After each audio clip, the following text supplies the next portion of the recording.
new scholars. Want to take a moment today to tell you about some of the changes that we have at the middle school this year.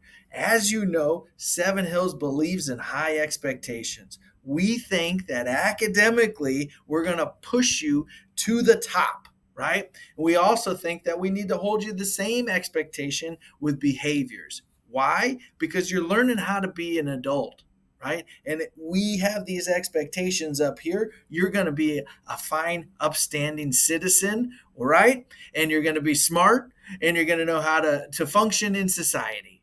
And along the way in middle school, if you don't meet those expectations, we're going to hold you accountable. Not because we think that punishments are the key, but because we need to set those boundaries so you learn what you should and should not do while you're going through your academic career. Because we want you at the end of 12th grade, right? You leave us at 8th grade, but we're looking forward. And at 12th grade, I want you to have so many options of what you can do that you get to pick, right? If we don't live up to our expectations and follow this path that we're starting in middle school, we might have limited options, and we don't want that for you. So we have, as a school, as a staff, have looked at what we've been doing over the years, and we're just going to make a few tweaks because we want to optimize your time in the classroom and give you the most opportunities as possible.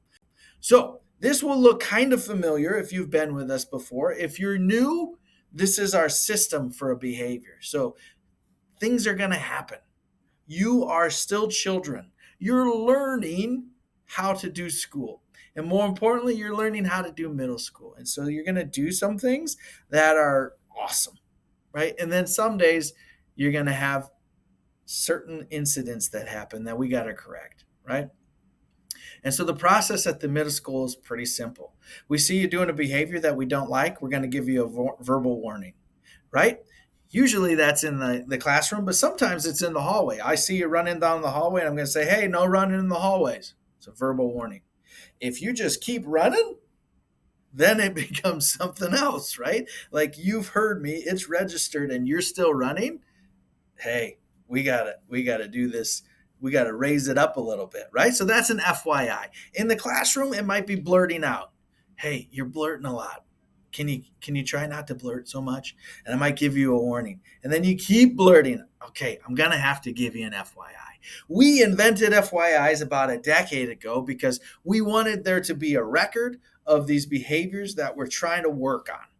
Right? That's all it is. So if you're blurting in one class and you get an FYI and you're blurting in another class and you get an FYI and you're blurting in another class, all of a sudden we have this pattern that we can help you even more. If we don't have these recorded, we don't really know that information, right? And we didn't want to get to the level where there's a bigger consequence. So FYIs are really just kind of a second tier warning, but we've recorded it, right?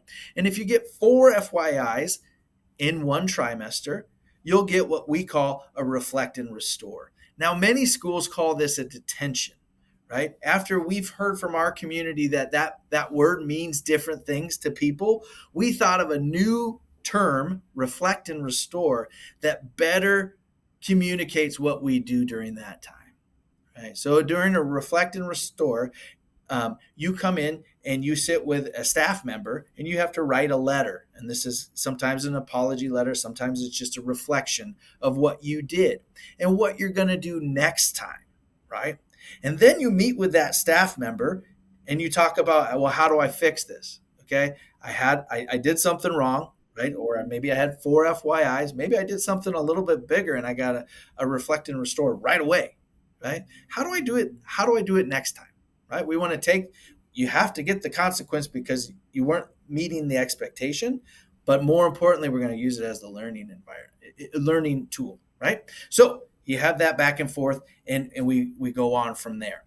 If the incident is a little bit more severe, you might have a more severe consequence. We have what is called a structured intervention, which is you meet with a staff member for the whole hour and a half of lunch. You know how we have lunch and then advisory and then study hall? You're with an adult the whole time and you're doing an accountability project. You did something a little bit more extreme and we need to work on that. maybe it is that we have this pattern of behavior that just keeps happening, and we need you to spend more time with an adult, right?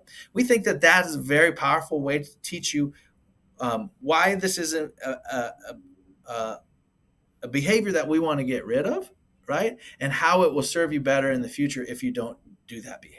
Right? We also do in-school suspensions and out-of-school suspensions as well, depending on the behavior, and that's all found in our student handbook on how we would approach these things. We find that if we manage it at the warning and FYI level, we can manage most of our behaviors. We get to a point where we have to communicate home, right? And in elementary school, they might communicate home a lot more than we do at the middle school. We know you're going to make mistakes, but we have the warning and the FYI because we want to try to release some of that control over to the student. We want the student to be able to say, hey, yeah, I've been blurting a lot. I'm working on it.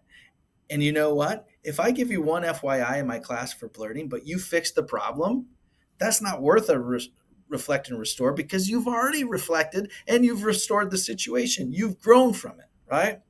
But if we keep getting more FYIs, then we need to have that communication sent home. And so when you get the 4 FYIs or a behavior that's a little bit bigger, we would send home a reflect and restore email. This is the body paragraph that we send to parents. It kind of explains what is a reflect and restore and why we have it and why it's not called a detention, right?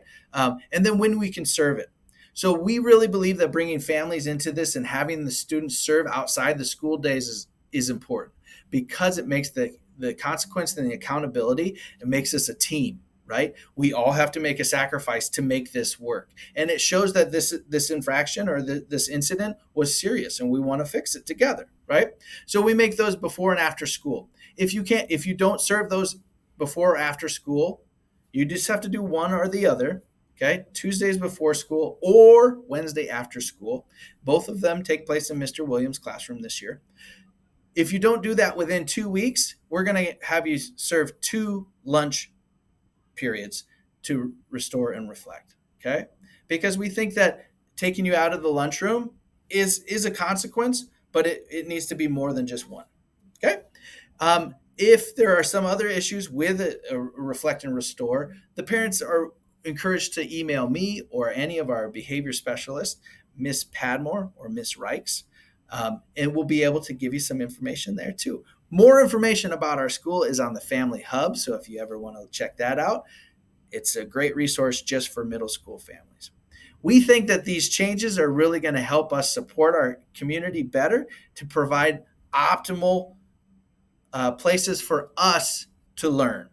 That being said, if a student gets to the stage where they've had a warning, an FYI, and then a reflect and the restore in one class period, that student will be removed from that class period. Let's say you're in math class and you go through all 3 of those and you get a reflect and restore. You're either going to spend the rest of the class with me or one of the behavior specialists, and we're going to walk through it.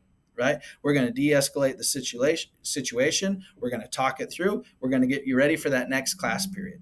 At some point, either that day or the next day, before you have math again, you're going to restore the relationship with the teacher. They're going to talk to you and you're going to talk to them. You're going to share your points of view so that everybody's on the same page so that we can get a real good reset. Okay? I think that this is going to be a great year and a great adjustment to how we've been doing things. If you have any questions, grab me in the hallway or have your parents give me an email or a phone call. All right, take care. Enjoy the day.